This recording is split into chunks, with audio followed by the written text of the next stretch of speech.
Je suis très heureux de vous retrouver à l'instant sur Ecofin Télévision pour ce tout nouveau numéro de votre magazine Les Dossiers. La ville de Goma, située dans la partie est de la République démocratique du Congo, est connue beaucoup plus pour ses volcans qui grondent, qui font peur à la population, mais au-delà de tout ça, ce sont des opportunités, d'énormes opportunités touristiques qu'offrent justement ces volcans. Et pour en parler aujourd'hui, je suis avec moi ici à l'occasion, bien entendu, de la deuxième édition de la Semaine nationale du tourisme, le directeur général de l'OVG, cette structure technique qui alerte à chaque fois que le volcan veut effectivement entrer en éruption ou présente des signaux d'éruption. Et avec moi justement, je suis avec moi sur ce plateau le docteur professeur Mouindo Adalbert. Il est directeur général de l'OVG, l'Observatoire volcanologique de Goma. Bonjour et bienvenue. Merci les journalistes. Merci beaucoup de nous accorder justement ce temps pour pouvoir échanger avec vous.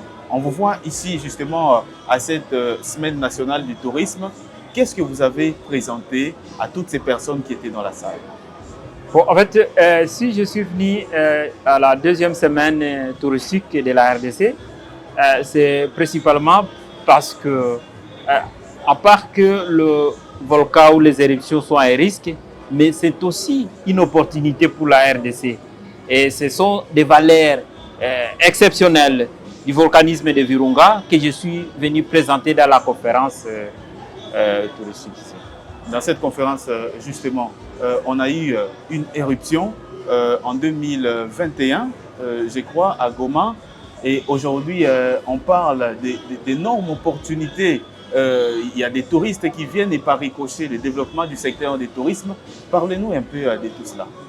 Bon, en fait, il faut comprendre que les éruptions, tout le monde a toujours voulu au moins vivre une fois une éruption.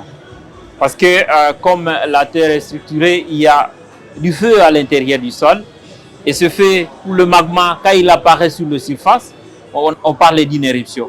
Mais cela n'est pas partout. Ici à Kinshasa, il n'y a pas un volcan. Il y a des pays qui n'ont pas de volcans. Mais nous avons deux volcans qui sont actifs, le volcan Nyiragongo et Nyamulagira. Et ça, c'est une attraction touristique. Et donc, dans ces volcans, vous pouvez arriver au sommet et voir le lac de lave qui est le plus grand au monde, qui est un lac permanent.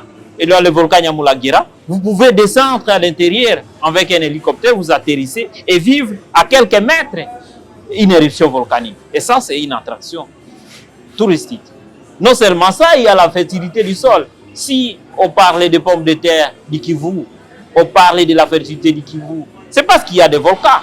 Si on parle de potentialité de pouvoir fournir de l'énergie électrique à partir du gaz du méthane, c'est parce qu'il y a le volcan. Et donc, il y a beaucoup d'opportunités à Goma et que je suis venu présenter dans la semaine touristique. Non seulement ça, il y a aussi les routes. Si vous arrivez à Goma, vous allez constater que les routes sont belles. Ces routes sont fabriquées à partir de roches volcaniques. Ça, c'est de la lave. Quand elle est à l'intérieur du sol, on parle de magma. Mais en surface, c'est de la lave. Ça fait une roche très dure. Et si on étaille cette roche, vous pouvez mettre une route qui sera très solide. Et c'est ça la qualité de route de Goma. Et justement, parlez-nous un peu de l'observatoire, justement, l'OVG Goma. Il y a eu beaucoup de dires qui ont été justement dits autour de cet organe technique. Je crois que c'est du ministère des Recherches scientifiques. Il n'y avait pas eu des signalements. On a évoqué également les problèmes des moyens. Est-ce qu'aujourd'hui, tous ces problèmes sont réglés? Ah oui. L'OVG, c'est une institution publique de l'État congolais qui est dans le ministère de la Recherche scientifique et innovation technologique. Donc, le ministre des tutelles, c'est l'excellence ministre Maître José Panda Kabangu, qui est le ministre de notre tutelle. Ce ministère est en train de faire son travail d'une manière très remarquable. Et donc, pendant l'éruption, vous avez vu, tous les ministres bouger et aller jusqu'à Goma pour nous accompagner pour la gestion des crises. Et l'État congolais nous a équipés, il nous a acheté des matériels, des stations. Et d'ailleurs, je suis encore arrivé au ministère. On m'a donner encore d'autres équipements que je pourrai amener à Goma. Et donc, l'observatoire est en train d'être équipé du jour au jour par le gouvernement congolais. Et donc, nous avons de plus en plus d'équipements à l'observatoire volcanologique de Goma. Ce qui veut dire que l'État met sérieusement des moyens dans Parfaitement. cet organe. L'État met Parce qu'on a sérieusement vu des récemment moyens. le Premier ministre, on a vu qui a visité justement vos laboratoires. Le président de la République également qui a été. On sent le sérieux que l'État met dans votre organe technique. Et quel est le travail que vous faites aujourd'hui sur le terrain? Sur le terrain, vous comprenez que nous utilisons 3 méthodes. Nous avons la sismologie qui nous permet d'enregistrer des tremblements de terre. Et alors, nous avons installé 12 stations sismographiques tout autour du volcan Nyiragongo.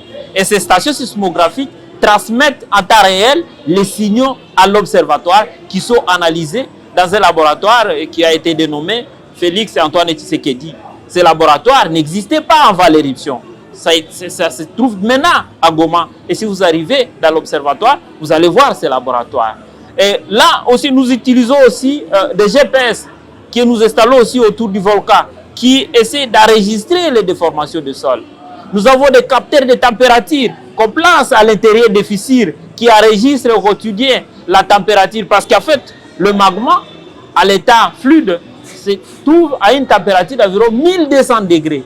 Et donc, quand ce magma arrive vers la surface, et alors, ça vient avec cette chaleur. Et ce sont cette chaleur que nous essayons de piéger par des capteurs de température dans les fissures.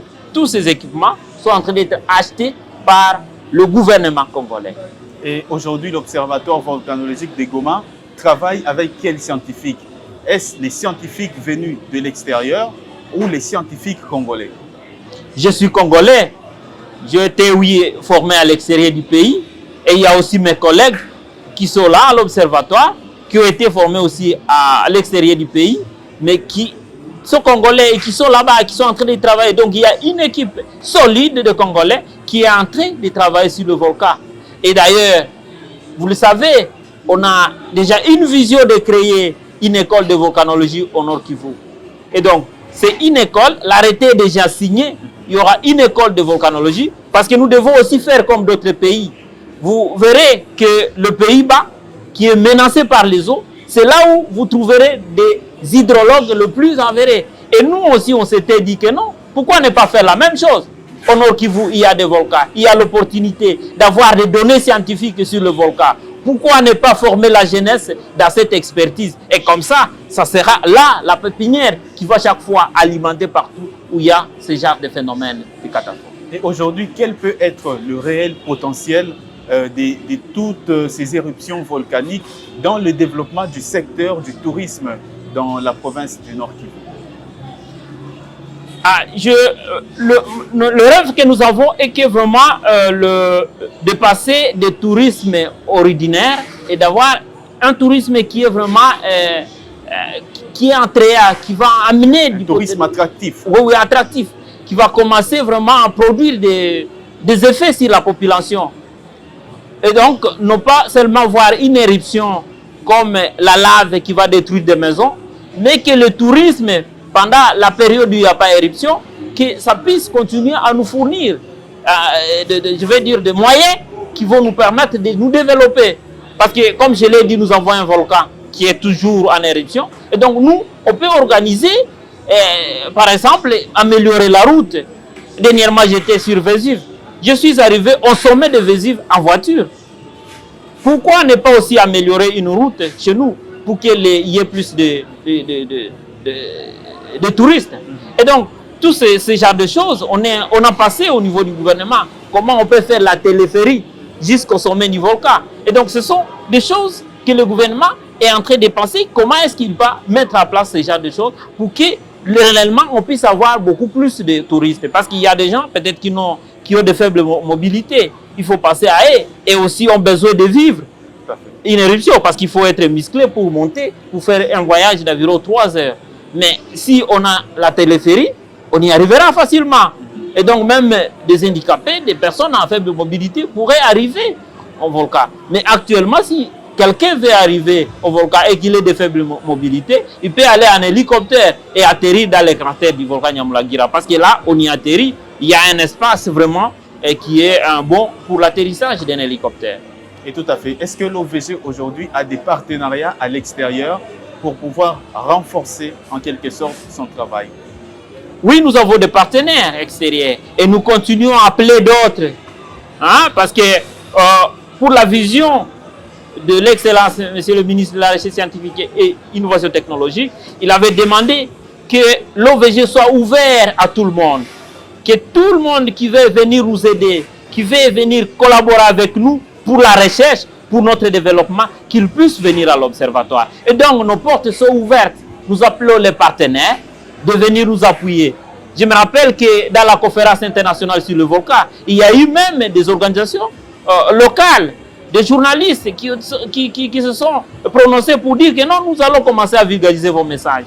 Et donc, je veux tout le monde, encore une fois, de venir vers l'observatoire. Le ministre a demandé ça, qu'il faut ouvrir à tout le monde. Venez participer à la surveillance du volcan.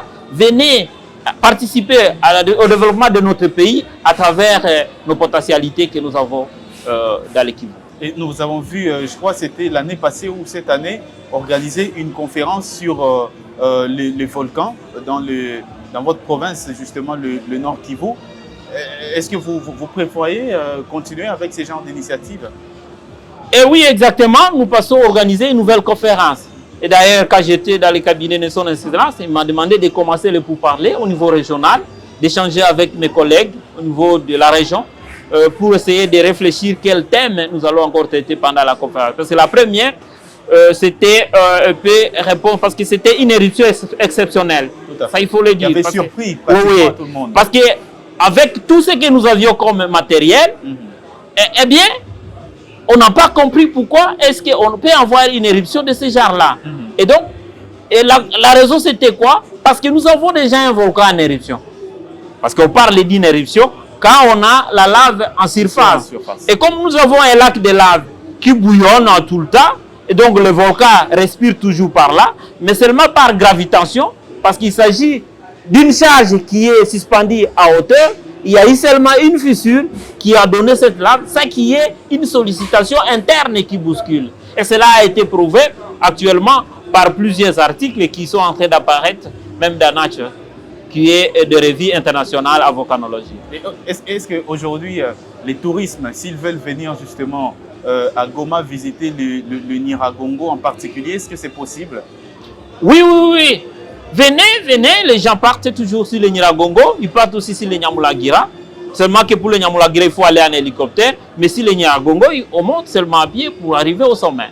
À quel niveau aujourd'hui se situent les deux volcans, le Nyiragongo en particulier, parce que c'est le plus actif, à quel niveau il se situe aujourd'hui? Vous avez vos niveaux où vous situez? Oui. Bon, en fait, le plus actif, ce n'est pas le Nyiragongo. Le plus actif, c'est le Nyamulagira. Seulement que le Nyamulagira, lui, quand il entre en éruption, il émet sa lave dans le parc. Mais le Nyiragongo, quand lui, il entre en éruption, c'est sur Goma, c'est dans la ville. C'est pourquoi, en fait, on parle beaucoup plus de Nyiragongo. Le niveau d'alerte, nous avons 4 codes de couleurs. Il y a la couleur verte, qui signifie qu'un volcan est éteint. Donc, quand on aura la couleur verte pour le Nyiragongo, c'est que le volcan est mort. Mais nous avons aussi la couleur jaune qui veut dire que le volcan est en activité. Il vit. Et c'est à ce niveau-là que nous sommes. Donc, nous sommes sur la couleur jaune qui veut dire que le volcan est actif. Et nous avons la couleur orange, c'est que le volcan à ce moment-là présente des signes qui disent que non, l'éruption peut avoir lieu. Et nous avons la troisième couleur qui est la couleur rouge. C'est qu'à ce moment-là, le volcan est en éruption et donc il faut évacuer tout le monde. Et pour le moment, dans la ville de Goma, nous sommes au niveau de la couleur jaune, qui signifie que le volcan est dans sa vie normale, il est actif. Ça veut dire que la lave, si on part aujourd'hui sur le sommet du Nyiragongo, on peut facilement apercevoir de la lave. Oui, oui, oui. Si on arrive sur le Nyiragongo aujourd'hui, on peut voir la lave. Comme celle-ci. Oui, oui. Pas comme ça, mais à l'état fluide. En fait, dans les cratères, le lac de lave, il est fluide. c'est un lac qui bouillonne. Là, on peut voir la lave. Tandis que sur le flanc, parce que la ville de Goma, la ville de Gisenyi, ce sont des villes qui sont bâties sur des roches comme ça. Donc sur la lave solidifiée. Merci beaucoup, monsieur le directeur général de l'OVG, l'Observatoire volcanologique de Goma. Vous êtes donc professeur et docteur Moindo Sia Vulisembo Adalbert. Merci beaucoup d'avoir Merci, c'est à moi de vous remercier, monsieur le journaliste. Merci à vous également d'avoir suivi cette émission. C'est la fin pour aujourd'hui. Je vous retrouve très prochainement sur votre télévision dans un nouveau numéro de votre magazine Les Dossiers.